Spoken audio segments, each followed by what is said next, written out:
ایک شخص اپنا قصہ بیان کرتے ہوئے کہتا ہے کہ ایک بار ایسا ہوا، ہم میاں بیوی میں چھوٹی سی بات پر لڑائی ہو گئی۔ گرمیوں کی رات تھی، ہم دونوں اپنی اپنی جگہ پر سو گئے۔ آدھی رات کو مجھے پیاس لگی، واٹر کولر پاس ہی میز پر پڑا ہوا تھا۔ میں نے خود اٹھ کر پانی پیا۔ اچانک میں نے مڑ کر دیکھا تو وہ مجھے غصے سے دیکھ رہی تھی اور بولی کہ آپ نے پانی خود کیوں پیا؟ میں نے بھی غصے اور اکڑ پن سے جواب دیا، ہاتھ پاؤں سلامت ہیں، خود پی سکتا ہوں، مفلوج نہیں ہوں۔ وہ قریب آ کر میرا گریبان پکڑ کر بولی کہ ایک بات غور سے سن لو، لڑائی اپنی جگہ، لیکن میں آپ کو اپنا حق اور خوشی نہیں چھیننے دوں گی۔ پتہ ہے آپ کو پانی دیتے ہوئے مجھے کتنی خوشی ہوتی ہے۔ بھلے ہی بات چیت بند کیوں نہ ہو، لیکن پانی آپ خود نہیں پئیں گے۔ اس کی آنکھیں نم تھیں اور اس کا پیار اور پرواہ دیکھ کر میں نے جھگڑا ختم کر دیا۔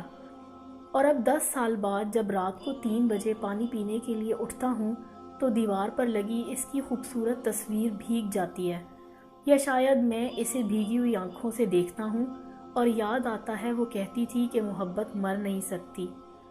اپنے پیارے لوگوں کی ان کی زندگی میں ہی قدر کریں، اس سے پہلے کہ سوائے افسوس اور دکھ کے ہمارے پاس کچھ نہ بچے۔